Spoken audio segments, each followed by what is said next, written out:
아이고, 한양에서 가장 부유하기로 소문난 윤마님이 그만 뒤로 낮아빠지고 말았습니다.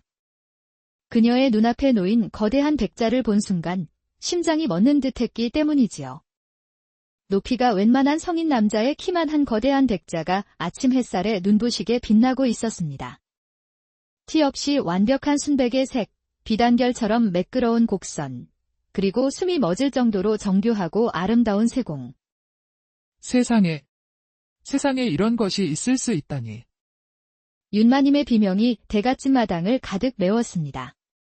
구경하던 사내들도 넋을 잃기는 마찬가지였습니다. 어떤 이는 입을 떡 벌린 채 멍하니 서 있었고, 어떤 이는 저도 모르게 다리에 힘이 풀려 주저앉고 말았지요. 한양 최고의 골동품 수집가라는 김대감은 아예 정신을 잃고 그 자리에 쓰러져 버렸습니다. 대체 누가, 어떤 장인이 이런 물건을 만들었단 말인가? 왕실 어용 백자라 해도 이토록 크고 완벽한 것은 본 적이 없소.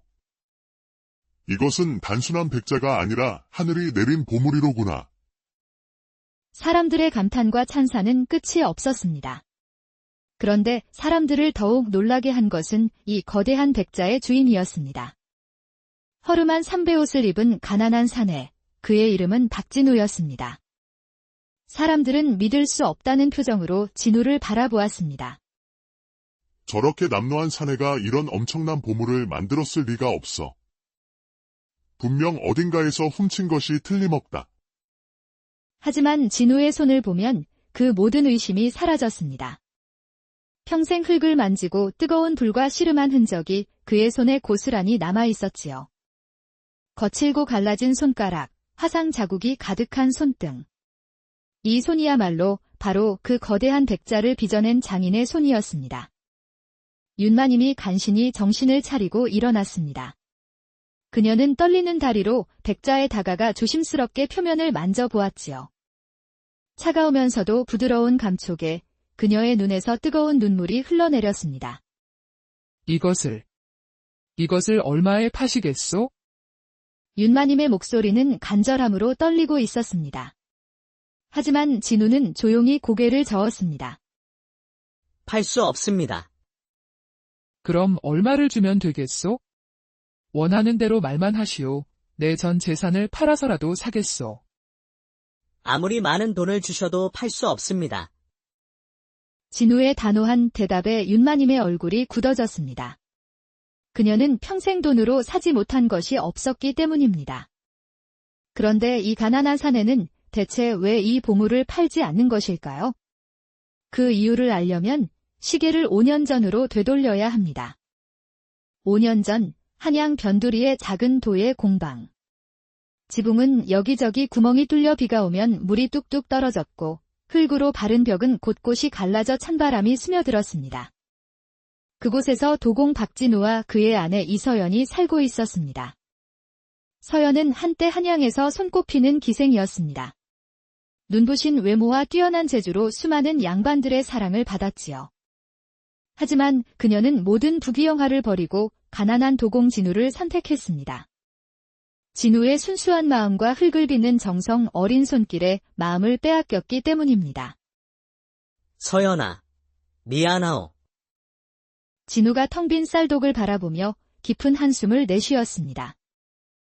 내가 무능해서 그대를 이리 고생시키는구나. 서연이 남편의 어깨에 부드럽게 손을 올렸습니다. 서방님, 무슨 말씀을 그리 하세요? 기생 시절의 화려함이 그립지 않으세요? 아니, 전혀. 나는 서방님과 함께하는 이 가난이 그때의 부귀영화보다 100배, 1000배는 더 좋습니다. 하지만 현실은 녹록지 않았습니다. 하루 한 끼 보리죽으로 연명하는 날이 계속되었지요. 진우가 만든 백자는 너무나 정교하고 아름다워 값은 비쌌지만 그 가치를 알아보고 사는 사람이 거의 없었습니다. 차라리 대충 만들어서 많이 파는 게 나을까?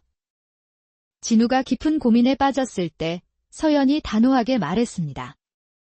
안 됩니다. 서방님의 혼이 담긴 백자를 어찌 대충 만들 수 있겠어요?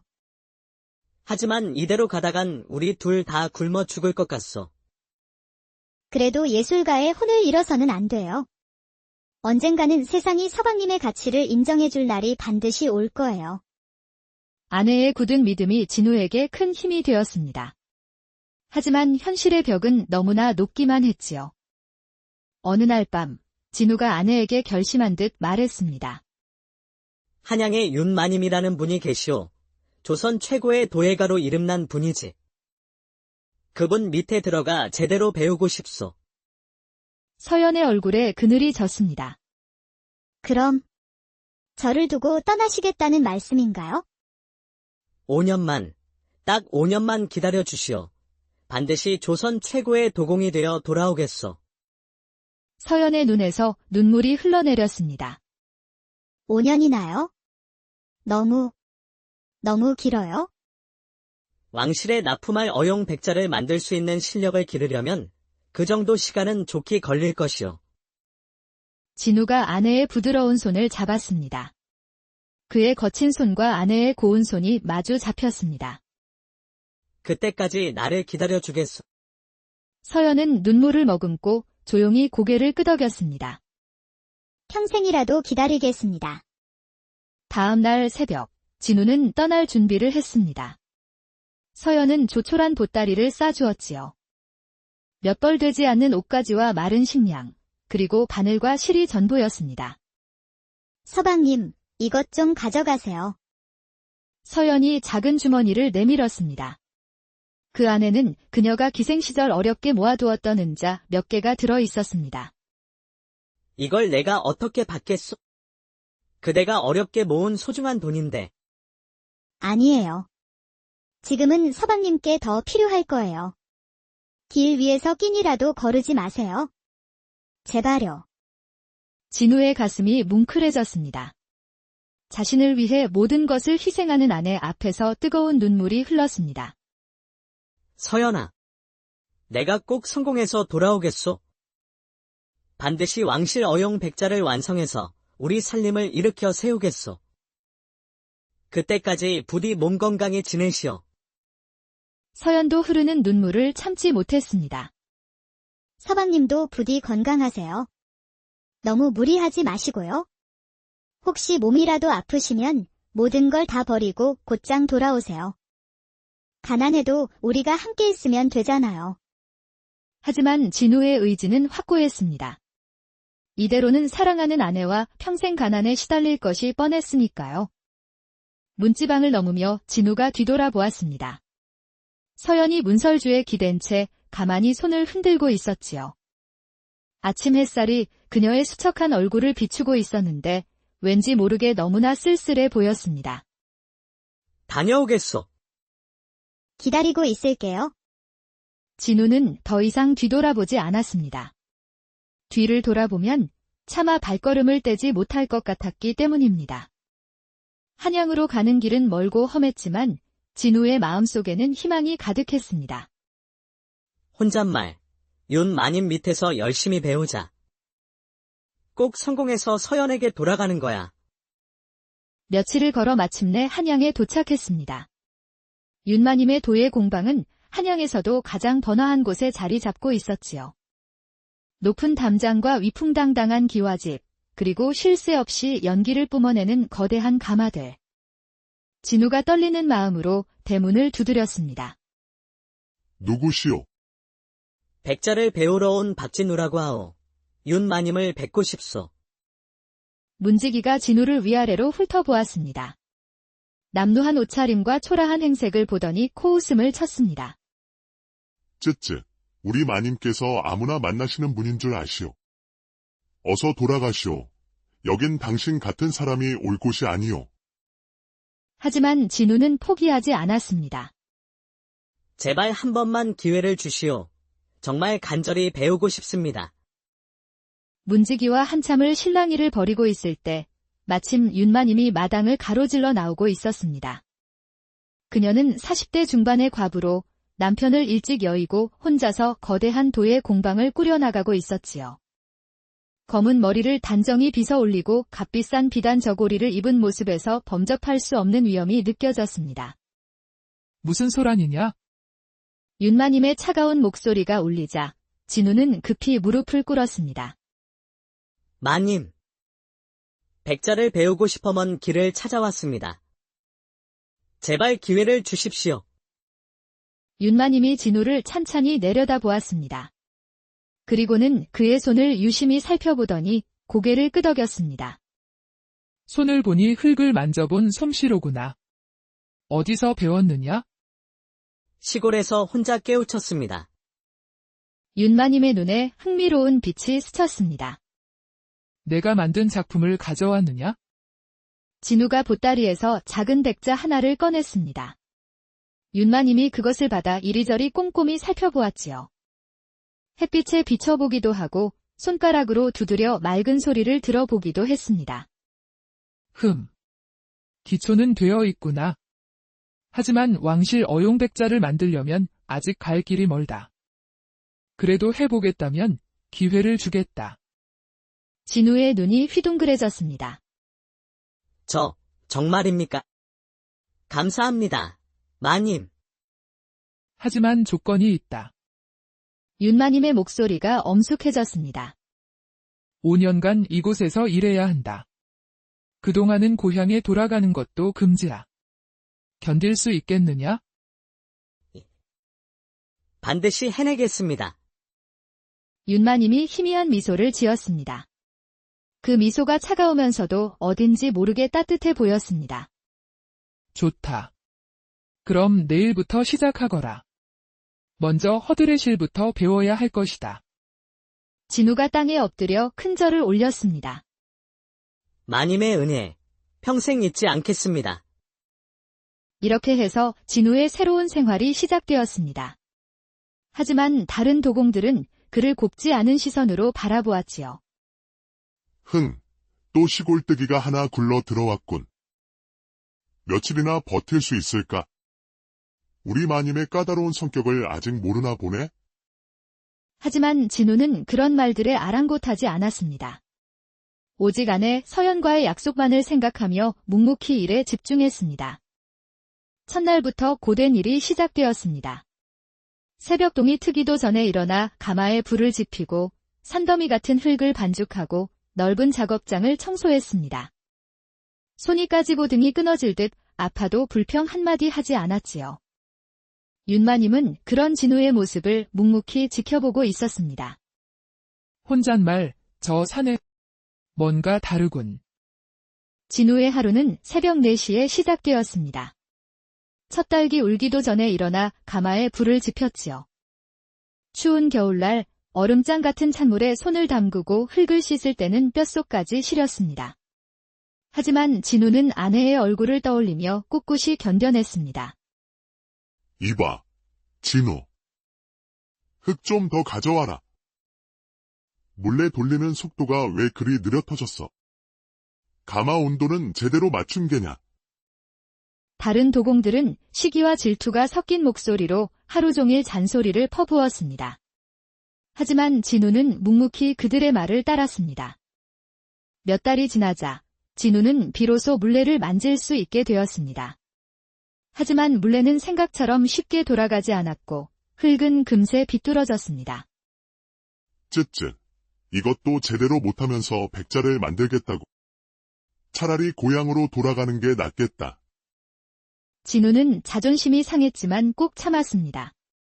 그는 모두가 잠든 밤 홀로 남아 연습에 매달렸지요.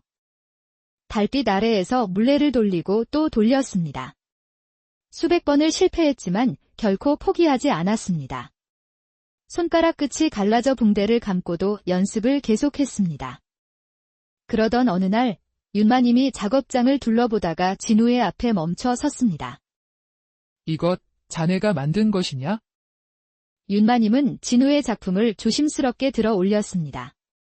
작지만 단정한 모양의 백자였습니다. 마님. 윤마님이 백자를 찬찬히 살펴보았습니다. 햇빛에 비춰보고 손가락으로 두드려보고 심지어 냄새도 맡아보았습니다. 나쁘지 않구나. 윤마님의 입꼬리에 희미한 미소가 떠올랐습니다.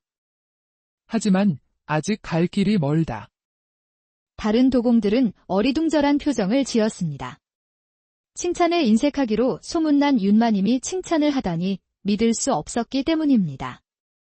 그날 이후 진우에 대한 대우가 조금씩 달라지기 시작했습니다. 더 좋은 흙을 쓸 수 있게 해주었고 새로운 기법도 가르쳐 주었지요. 하지만 다른 도공들의 시기는 더욱 심해졌습니다. 마님께서 저놈만 편애하시는군. 시골뜨기 주제에 건방져졌어. 어디, 혼쭐을 내줘야겠다. 어느 날 밤, 진우가 작업을 마치고 돌아가려는데 누군가 뒤에서 일부러 발을 걸었습니다.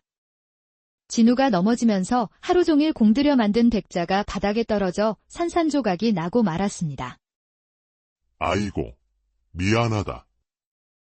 발밑을 보지 못했네. 범인이 시치미를 뚝 떼고 말했습니다. 진우는 주먹을 불끈 쥐었지만 꾹 참았습니다. 여기서 소란을 피우면 쫓겨날 것이 뻔했으니까요. 괜찮습니다. 다시 만들면 되지요.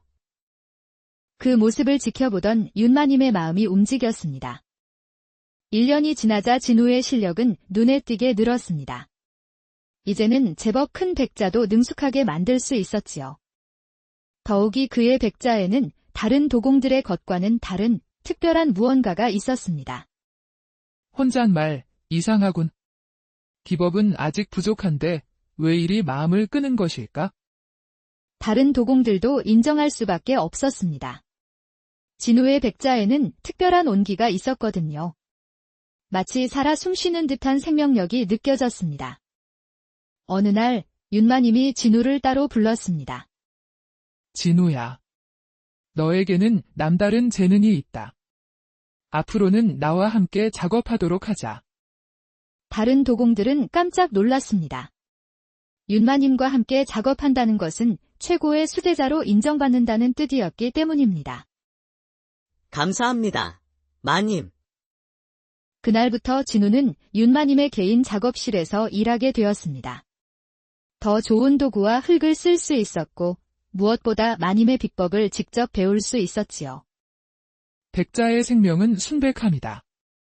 하지만 그 안에 따뜻함이 담겨 있어야 해 차갑기만 한 백자는 죽은 것과 같으니라. 어떻게 하면 따뜻함을 담을 수 있사옵니까? 마음이다. 만드는 사람의 마음이 그릇에 그대로 담기는 것이지. 너의 백자가 특별한 이유도 그 때문일 것이다. 윤마님의 칭찬에 진우의 가슴이 뛰었습니다. 동시에 아내 서연에 대한 그리움이 더욱 간절해졌습니다. 저녁 무렵 윤마님이 직접 끓인 차를 가져왔습니다. 고생이 많구나. 이것 좀 마시거라. 마님께서 직접 차를 끓여주시다니 과분하옵니다. 너는 특별하니까. 윤마님의 목소리에 묘한 감정이 섞여 있었습니다. 함께 차를 마시며 윤마님이 진우의 과거에 대해 물었습니다. 고향에 가족이 있느냐? 예, 저를 기다리는 아내가 있습니다. 아내분은 어떤 분이신가?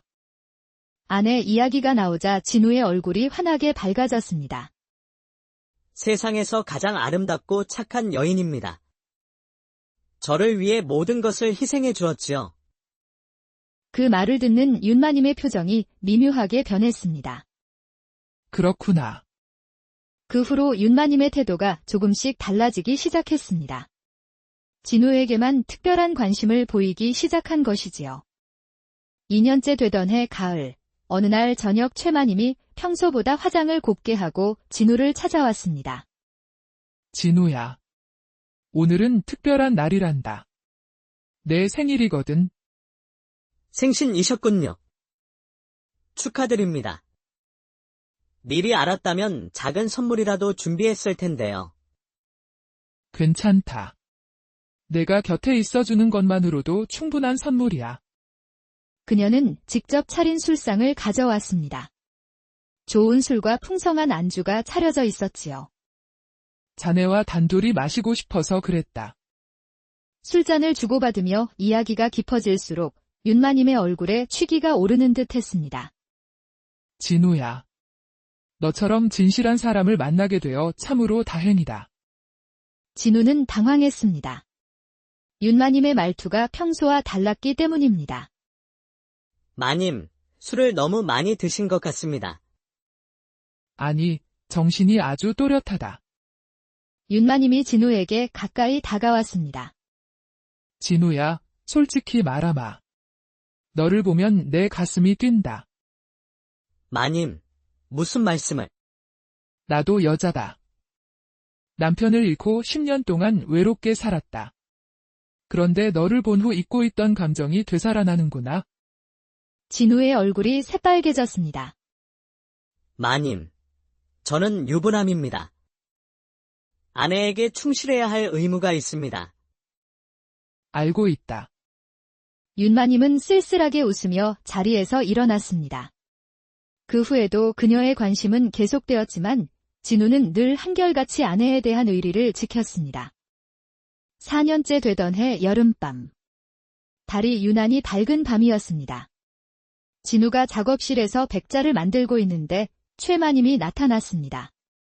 그녀는 평소와 달리 얇은 속옷만 입고 머리를 풀어 헤친 모습이었지요. 달빛이 그녀의 실루엣을 비추어 더욱 아름다워 보였습니다. 마님, 이 밤중에 어인 일이십니까? 진우야, 그녀의 목소리는 평소보다 낮고 감미로웠습니다. 4년 동안 참았다. 더 이상은 참을 수가 없구나. 그녀가 진우의 손을 잡았습니다. 그 손길은 불처럼 뜨거웠습니다. 너를 사랑한다. 진심으로. 마님, 이러시면 안 됩니다. 왜 안 된단 말이냐? 너도 나를 여자로 보고 있지 않느냐? 나는 느낄 수 있다. 진우의 가슴이 빠르게 뛰기 시작했습니다. 4년 동안 여자를 가까이 하지 못한 몸이 저절로 반응했지요. 하지만 그때 바람에 창문이 열리면서 달빛이 방 안을 비추었습니다. 그곳에는 서연이 싸준 낡은 보따리가 놓여 있었지요. 안 됩니다. 진우가 단호하게 말했습니다. 저에게는 아내가 있습니다. 아직도 그 여자만 생각하는 것이냐? 4년이나 얼굴도 보지 못했는데. 그래서 더욱 소중합니다. 마님의 마음은 감사하지만 받을 수 없습니다.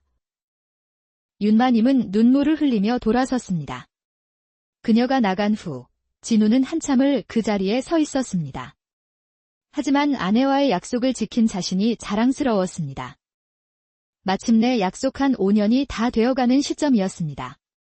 진우의 실력은 이제 조선 최고 수준에 이르렀지요.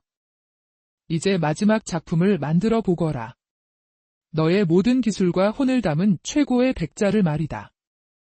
진우는 결심했습니다. 아내 서연에게 자랑할 수 있는 최고의 작품을 만들겠다고. 그는 지금까지 만들어 본 것 중 가장 큰 백자에 도전했습니다. 높이가 성인 남자의 키만 한 거대한 백자였지요. 한 달 동안 밤낮을 가리지 않고 작업에 매달렸습니다. 손가락 끝에서 피가 나도 멈추지 않았지요. 가장 어려운 것은 가마에서 백자를 굽는 과정이었습니다. 조금만 실수해도 거대한 백자는 갈라지거나 깨질 수 있었지요. 진우는 가마 앞에서 사흘 밤낮을 꼬박 세우며 불의 세기를 조절했습니다. 기도하며 제발 성공하게 해주십시오. 마침내 가마에서 백자를 꺼내는 날이 왔습니다. 모든 사람들이 긴장한 채 지켜보는 가운데 천천히 가마 문이 열렸습니다. 하얀 연기가 피어오르더니 거대한 백자가 마침내 그 모습을 드러냈습니다. 와! 모든 사람들이 탄성을 질렀습니다. 완벽한 순백의 색, 우아한 곡선. 햇빛에 눈부시게 빛나는 거대한 보물이었습니다. 윤마님이 다가와 떨리는 목소리로 말했습니다. 완벽해.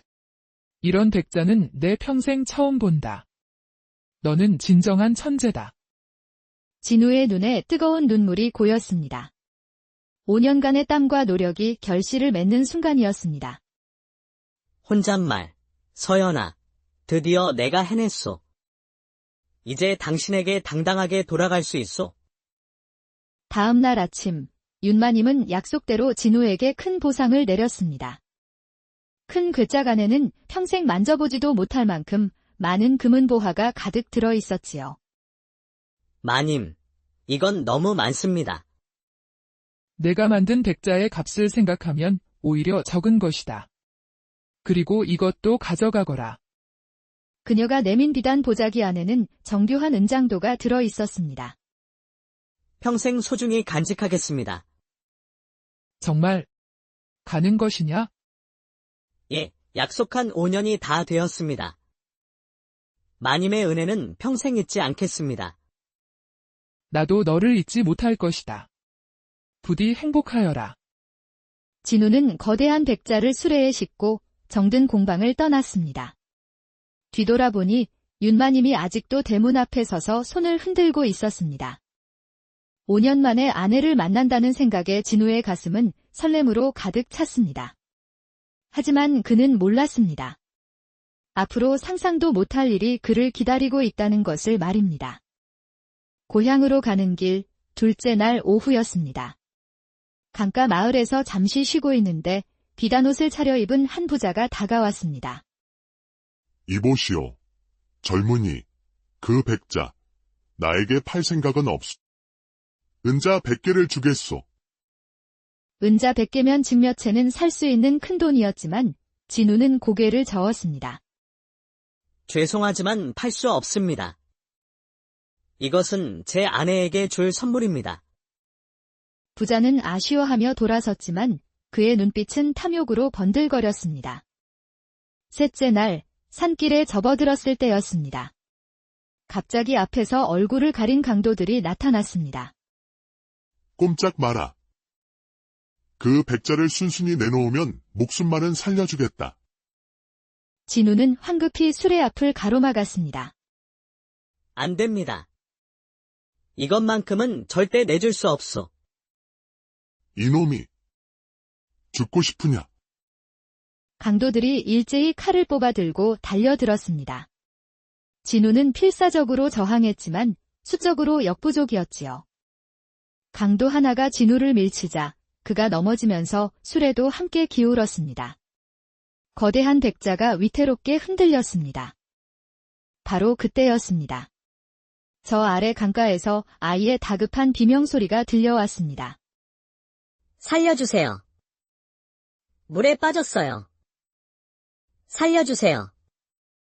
진우가 고개를 돌려보니 어린아이가 거센 급류에 휩쓸려 떠내려가고 있었습니다.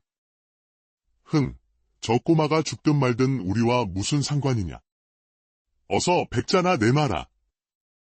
진우의 마음속에서 치열한 갈등이 벌어졌습니다. 5년간의 피와 땀이 담긴 백자와 죽어가는 한 아이의 생명. 아이의 비명소리는 점점 약해지고 있었습니다. 시간이 없었습니다. 잠깐 기다리시오. 진우가 강도들에게 소리쳤습니다. 이 백자는 당신들에게 드리겠소. 대신 저 아이를 구할 시간만 주시오. 뭐라고?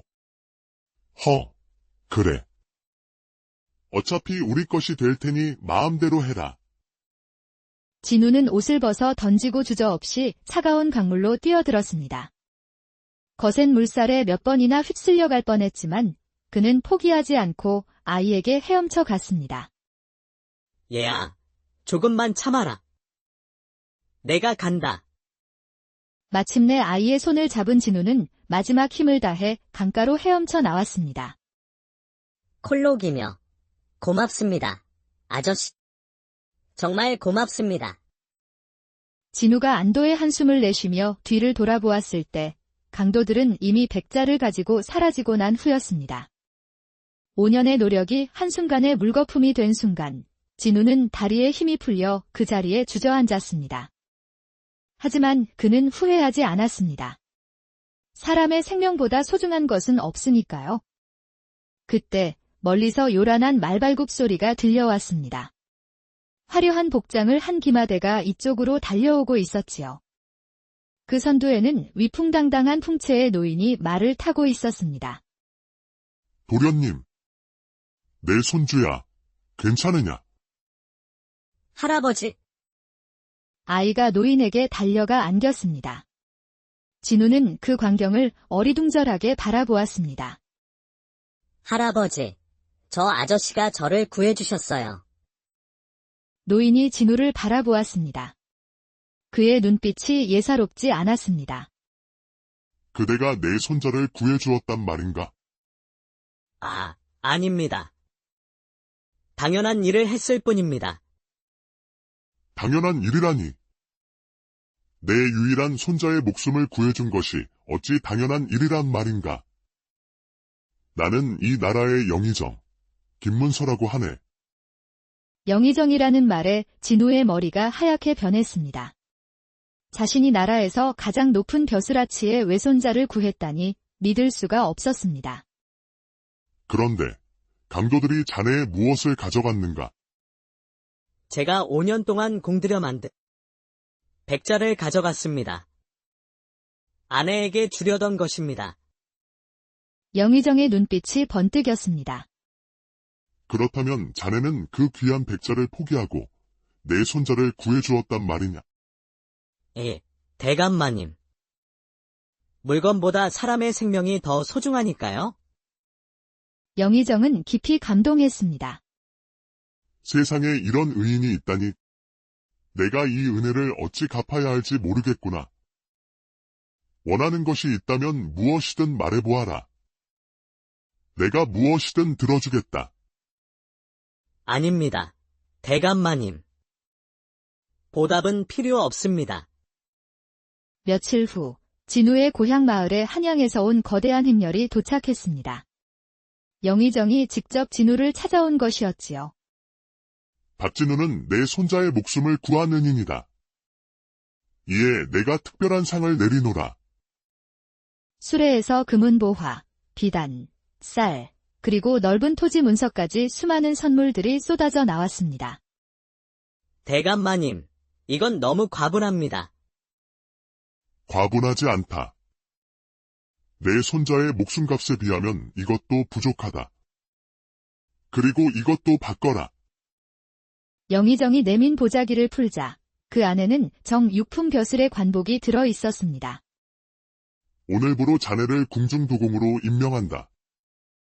왕실의 백자를 전담하는 최고의 자리다. 진우의 눈에서 뜨거운 눈물이 쏟아졌습니다. 꿈에도 생각지 못한 영광이었기 때문입니다. 감사합니다. 정말 감사합니다. 대감마님. 드디어 진우는 아내 서연에게 당당하게 돌아갈 수 있게 되었습니다. 해가 저물 무렵 진우는 5년 만에 자신의 초라한 집 앞에 도착했습니다. 그가 떨리는 목소리로 문을 두드렸습니다. 서연아. 나, 진우요. 돌아왔어. 잠시 후 문이 활짝 열리고 서연이 서 있었습니다. 5년의 세월은 그녀를 많이 바꿔놓았지요. 얼굴은 수척해졌고 손은 거칠어져 있었습니다. 하지만 남편을 보는 순간 그녀의 눈은 세상에서 가장 밝게 빛났습니다. 서방님, 서연이 진우의 품에 뛰어들었습니다. 서연아, 내가 돌아왔어. 두 사람은 한참 동안 서로를 부둥켜 안고 있었습니다. 더 이상 어떤 말도 필요 없었지요. 정말 살아서 돌아오셨군요. 매일 밤 서방님을 기다렸어요. 진우는 그동안 있었던 모든 일을 아내에게 차근차근 설명해 주었습니다. 세상에, 서방님께서 그런 의로운 일을 하셨군요. 역시 제가 사랑한 분더요. 비록 백자는 잃었지만 더 큰 것을 얻었소. 이제 우리는 궁중도공이 되었소. 다음 달 진우와 서연은 한양으로 이사했습니다. 진우는 궁중도공으로서 왕실의 백자를 만들었고 그의 뛰어난 실력은 임금님에게까지 알려졌습니다. 과연 이토록 아름다운 백자는 처음 보는구나. 그대의 솜씨가 참으로 뛰어나다. 이듬해에는 두 사람 사이에 건강한 아들도 태어났습니다. 서연아, 우리에게도 이런 날이 오는구나.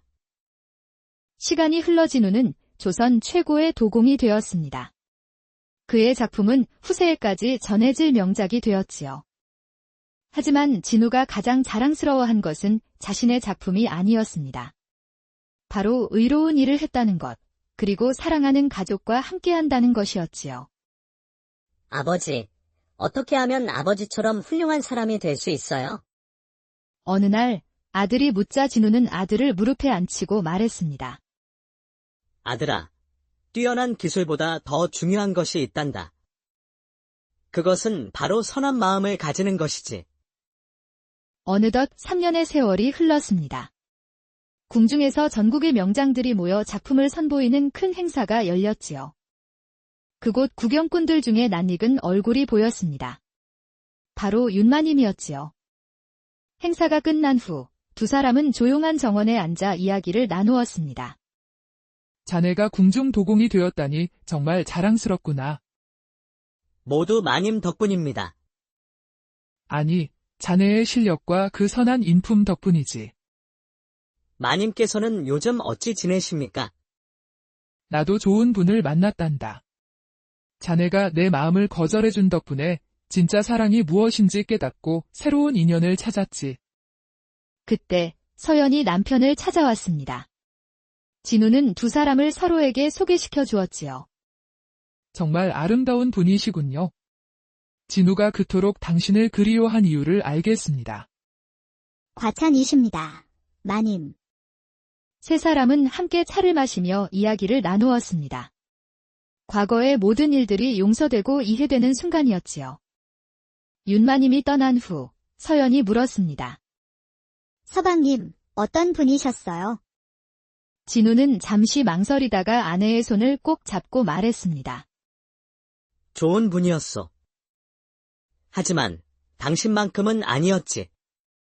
세월이 더 흘러 진우가 노인이 되었을 때 제자들이 그에게 물었습니다. 스승님, 인생에서 가장 중요한 것이 무엇입니까? 진우는 조용히 입을 열었습니다. 진정한 보물은 눈에 보이지 않는단다. 사랑, 정성, 그리고 선한 마음. 그런 것들이 진짜 보물이지. 내가 평생을 바쳐 만든 가장 큰 백자는 결국 사라졌지만 그때 내가 구한 생명은 대를 이어 계속 살아있다. 그리고 그 선택이 나에게 진정한 행복을 가져다 주었지. 무엇을 가졌는지가 아니라 어떻게 살았는지가 중요한 것이다. 진우의 이야기는 오늘도 우리에게 전해지고 있습니다. 거대한 백자보다 더 큰 마음의 보물을 찾은 사람. 진정한 부자가 무엇인지 보여준 사람의 이야기 말입니다. 선한 마음으로 살 때 진정한 행복을 얻을